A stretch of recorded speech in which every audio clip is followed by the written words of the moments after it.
of course, instrumental in pushing Biden to step aside, right? I mean, let's just be clear about that. So what's she saying now? Well, without giving too much away, she talked about the fact that this was a heartbreaking loss. She used that word. She also said that she has spoken to the vice president and that it was a very emotional conversation, that they're friends, and that conversation was difficult for both of them. We had a very wide-ranging and lengthy conversation about what happened, how she sees the path forward, and what her own plans are.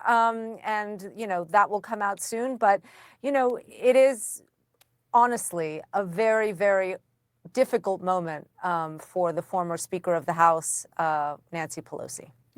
What's going on, people? It's that dude named Dave, and I am back with another video. Before we carry on here, I need you guys to do a few more things for me here. Click on like, subscribe, and that bell notification below because I am on the road to 20,000 subscribers. Big goal, large goal, but you know what? It's my goal. And you can also support the channel with that glowing dollar sign there. That's the super feature. Super chat, super thanks, super stickers, as well in the description box, dollar sign that dude named Dave for the Cash App there, because we got to keep the lights on. Anyways, enough about me here. We're back with another video, and the Democrats once again are going through the postmortem. They are feeling it. They are crashing out. They're trying to figure out why they lost the election, and we're seeing so much blame on the voters, getting so much blame on the people when they will not look in the mirror themselves here. And you can see that we're looking at a CNN telecast here, and James Carville, you can say his quote here saying that I'm in a very, very dark tunnel right now. They are losing over an election here because they feel that end of democracy is happening. But we got Van Jones on the panel here, and we know how much he cries here. So I'm curious what he's going to say to the rest of the panel. Let's get back to the video, tribe. Absolutely. Van, so Nancy Pelosi using the word heartbreaking in her conversation with Lulu. Carville talking about a dark tunnel. Blame is starting. Yep. And there needs to be discussion among Democrats. So, well, look, we spent $1 billion and elected Donald Trump. That's not a blame game. That's called accountability. And the people at the top of the campaign, the top of the party, have a lot of people pissed off at him because there were people who had suggestions. There were people who were saying, why are we doing this? Why this? It was like, hey, we've got it, we've got it, we've got it. We've got this special magical computer formulation. We've tested every ad. Shut up and sit down and go back to work. And so people said, okay, well, I guess you're right. And then we got clobbered, clocked, knocked down, beat up, drugged down. And so people are mad, and they should be mad. And the people at the top are going to have to listen. There is a grassroots rebellion happening in this party, and it's coming to knock on the door of the people who are in charge of the party. That's not blame game. That's accountability. Accountability. I'm glad that Van is finally saying something that's actually logical here. There is a grassroots movement that's going on. The FBA movement that's going on. The B1 movement that's going on. Black people is just not falling for the okie doke. We're not just allowing Democrats to say, we're supposed to vote for you no matter what, and we accept it. We're not listening to them crash out. We're not listening to blame us and curse us out saying there's something wrong with us, and they know better. And here's another thing, too, that Van Jones has said here. The Democrats were able to raise with Kamala Harris $1 billion. But here's the crazy thing.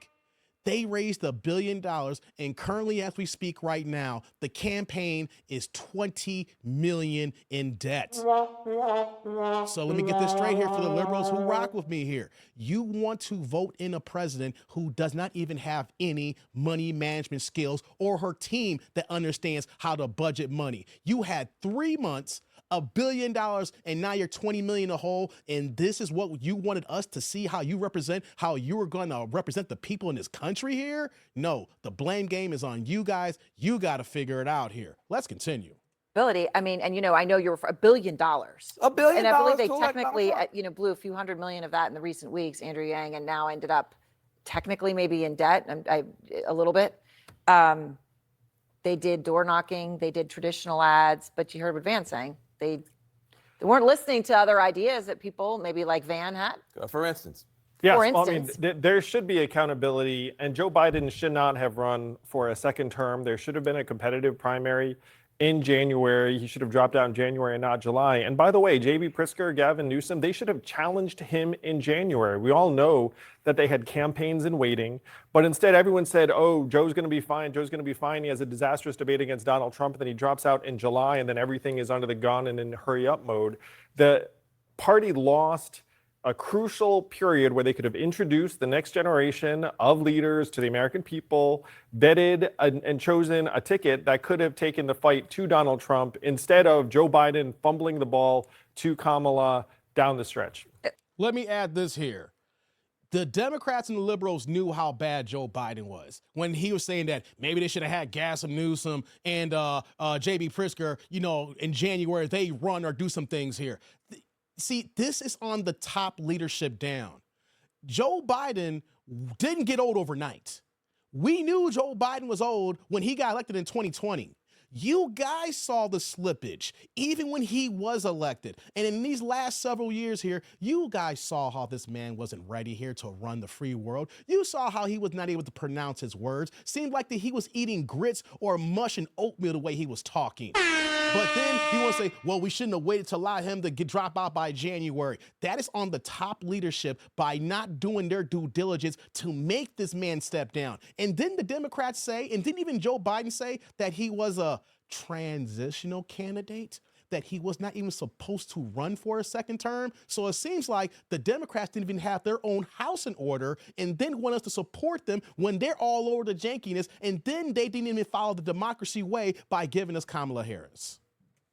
And Lulu, to this whole conversation, is there any sense from people you're talking to of what role they think it played, that there was a perception, certainly among some voters, that at least Kamala Harris had not been honest with voters about Joe Biden's true state? I mean, this kept coming up again and again. Now people are trying to figure out, well, what happened? Is that something you hear? I mean, I think that one of the things that happened during this election is that when that disastrous debate with Joe Biden happened, I think there was a break in trust with the Democratic Party and the electorate. There was a feeling that there wasn't actually honesty about the condition of the president, and that people had been perhaps shielding him from the voters. I mean, if you think about the fact that he really hadn't been sitting down for interviews, he hadn't been giving extended press conferences. And so I think that there is a real, there are still questions about what exactly happened there and who knew what and when they knew it. Now, didn't I just say that there? If you missed that, you can rewind that back. We don't care what people are going to try to sell us here. You're going to try to tell us that an 80-plus-year-old man who we saw slippage 4 years ago, and then you're going to try to tell us that this man is vibrant and can do the same things he was doing when he came into play here? Like, I know that we shouldn't be having ageism, but there got to be a cutoff line here when we're seeing somebody like Joe Biden having this kind of slippage here. Like, we just can't be like, oh, we were just blind, we didn't know no better, and then we saw the debate in June or July, then we're like, okay, Joe got to go. Nah. Y'all knew Joe was slipping in 2021. Y'all knew Joe wasn't right in 2022. Y'all knew Joe wasn't right in 2023. And when we had the primaries, y'all know that man wasn't right then. See, this is why we don't believe the Democrats right now, especially how they're attacking the voters. We don't believe the play that you're doing here, because there's no way you can say that an 80-year-old man who has slippage and you're going to tell us, oh, we didn't know it was that bad until you saw the debate stage here. We're not falling for that. Right. I mean, that is the real question. I mean, Van, I'd done an interview with him a few weeks before that. I didn't know, he was fine in that capacity, but you would imagine someone around him all the time, as many were, would have had a much different, perhaps, view. But, it all came down to many, many things, right? But when you look at the actual votes, it wasn't as if Trump suddenly surged in so many things. Yes. It's that Democrats did worse. Monmouth went through just the blue states. Trump got an extra 280,000 votes this time versus last time, so he improved. Yep. But that is not the story. Look at this full screen. Yeah. Harris lost 3,339,404 votes. Yes. That's what stands out there. Well, Bakari Sellers said over and over again, it's either Kamala Harris or Donald Trump or the couch. And Bakari was always worried about the couch, people just not feeling inspired enough to go out and vote. He wasn't worried that people were going to not vote for Kamala and go vote for Trump. He was afraid they weren't going to vote at all. And here's how we got beat. We got beat because the Republicans and the conservatives built a different media system that had to do with online, had to do with podcasts, had to do with streaming platforms, and they were spending their money there. We were laughing at them and knocking on doors in Philadelphia and Detroit. It was like, there's no Trump people. They're not dropping literature. They're not knocking on doors. Well, in fact, it was laughing like, oh, Elon Musk and Charlie Kirk, but their PACs don't know what they're doing. We were making fun of Donald Trump for having thrown away his ground game and doing some weird stuff online. We thought that they were idiots. It turned out we were the idiots. We woke up in a body bag because while we were knocking on doors, they were making these phones into 24-hour-a-day political weapons for themselves. And so we got outflanked, outplayed, outbeat by people who told us the whole time that they knew what they were doing. And people are mad. And Future Forward, all these different groups that vacuumed up all this money and told everybody to sit down and shut up are going to be in for an accountability session from the grassroots, and it is coming. Now, I'm curious here. Van is not telling any lies here, but where was your megaphone a few months ago? Now, you may have said you said this. I didn't hear Van Jones talking like this months ago. Every time I see Van Jones, he's always crying. Oh, I see him just whimpering, right? Like we're seeing the black political pundits who don't have any power, no play, or no sway, or the people just don't listen to you guys here, right? You are absolutely right that talking about Trump abandoning his ground game and focusing on a different way of reaching the people, which is podcasts here. And what did we do see? We saw Trump talking and talking for long periods of time. Every time you saw Kamala Harris in any setting, it was less than an hour. You'd be lucky if you saw her for 30 minutes, 26 minutes, because the longer that she talked, the longer people found out that she ain't got her own speaking points, and then she can get fumbled very easily. And then once that happens, she just collapses under everything here. So it's kind of ironic now that you are admitting that you got washed because y'all lost the Senate. Y'all lost the House. Trump, of course, is now the 47th president-elect right now, and he got the popular vote. So, yes, you guys got washed because of the Democrats' hubris here. And now, unless you do a postmortem look in the mirror, it ain't going to matter because you're going to have the same problems in 2026 and 2028 if you guys admit defeat. Remember, when you and I were speaking at one point earlier, you were talking about algorithms, all kinds of data that was available that you were, people were going to be presenting to the Harris campaign. Sure. And I suppose you're going to say that did fall on deaf ears to large part? Yeah, Van's right. They were like, we've got it. We've got it. And they didn't have it. And one very obvious missed opportunity is that Joe Rogan has the biggest audience in the country. It's disaffected, low propensity men, kind of the audience that the Harris campaign should be trying to reach. It was much more upside than anything else. Kamala goes on, Tim Walz goes on, and then you have millions of men who are exposed to the Democratic message, and they turned it down because she was too busy. I mean, like it makes zero sense, except in the context that the team just didn't have confidence in her to do it, which would be its own issue. Unless you think he's being mean. 48 million views for the Rogan-Trump interview on YouTube alone. Which was what, a 3-hour interview? A 3-hour interview with 48 million views. Like, they were laughing. Oh, that's 2/3 of the total number of votes that here. Yeah, so it's more than the debate, I think. It's like 1 million Can watch I the jump debate. in here? Yeah, Lulu. I mean, I'm very happy that everyone's talking here about the information ecosystem. Obviously, it's incredibly important. So is Joe Rogan. But there is two issues here. One is the message, and the other is the messenger. And so, and how those messages are delivered. And so, there is a lot of discussion right now about the ground game and how you reach voters and all these things. And I think that's going to be parsed. But, voters told the Democratic Party over and over and over again that their main issues were their pocketbooks, inflation, and immigration. And that was what they told them. And the closing message of the Democratic Party was democracy and Donald Trump is a bad man. Right. Well, but is there any way that they could have won, though, with Kamala Harris with immigration on the issue, given that she was part of the Biden administration? But that was just never really defined. Yeah, so two things. Number one, if you were going to run Kamala, then she needs permission to break from Joe Biden and say, hey, look, whatever the administration did, like I would have done things differently, and we're going to go this other direction. I mean, her inability to do that was a very serious problem. I don't know if it was winnable. There are two numbers. One is 39, the other is 75. 39 is the approval rate for Joe Biden. That's very low. Yep. And 75 is the wrong track measure. That's very high. So she had a tough hill to climb. I think that she did as well as you could possibly do, but she had a bunch of people running that campaign who did not listen, who were very arrogant, who sucked up $1 billion, who pissed off a lot of people, and you're going to be hearing about it for a long time. A lot of people who had said they weren't going to donate another dollar. Biden didn't get out in July, and then they opened up the floodgates, and they did give that money. January, not July. You know, Joe Biden, Yeah. you know, I endorsed him in 2020, but he failed the George Washington test in passing the torch in time to have a real primary. All right. All right, guys, that's the end of the video there. You see how they're talking here. You see Van Jones admitting defeat, saying that the Democrats got washed. I ain't gonna say we, 'cause I ain't a Democrat no more. I want to make sure that when people say, when I say we, I'm talking points here. But here's the situation. The Democrats got washed because they did not listen to the people.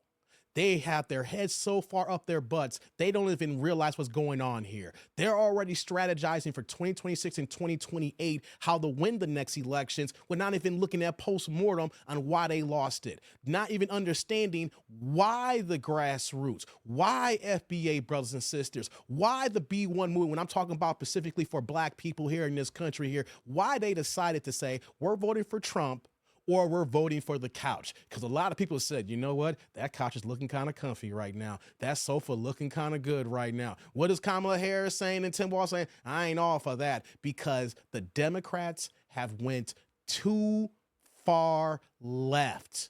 They are so focused on other people, other groups, and what they want to do for others instead of thinking about Americans and American first and what the Americans who are here in this country are already doing and what they're dealing with here. And so unless the Democrats realize the things that they did wrong in this election here, and then on top of that too, keep pointing the finger at the voters and then basically saying that we're stupid, we don't know what we're talking about. How can we vote for a dictator? How can we vote for someone who's racist when in actuality, the Democrats are just as racist and have the same type of cachet on that side alone. Because you got to remember something. If you are a black person and you're only thinking that the Republicans are racist and the Democrats are not here, you need to understand something here. You have been brainwashed to think that, oh, these are the good white people and these are the bad white people. Not even thinking that both groups have the same intentions. And when you wake up and understand that, then you might realize what actually happened in here. But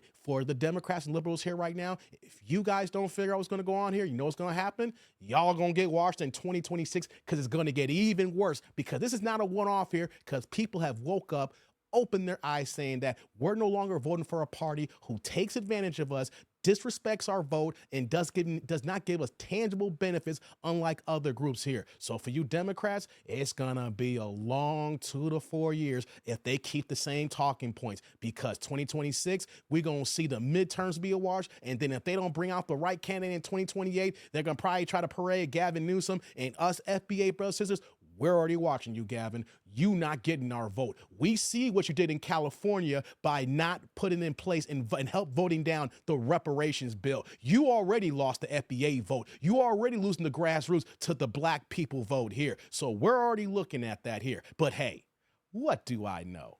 I'm just a YouTuber. I want to open up the conversation. Let's get it going here. Comment, like, subscribe, and click on that bell notification below. Let me think about my commentary. What do you think about Van Jones and the CNN people talking about it's a dark, dark time and how they got washed? But until next time, I'm that dude named Dave. See y'all later, YouTube world.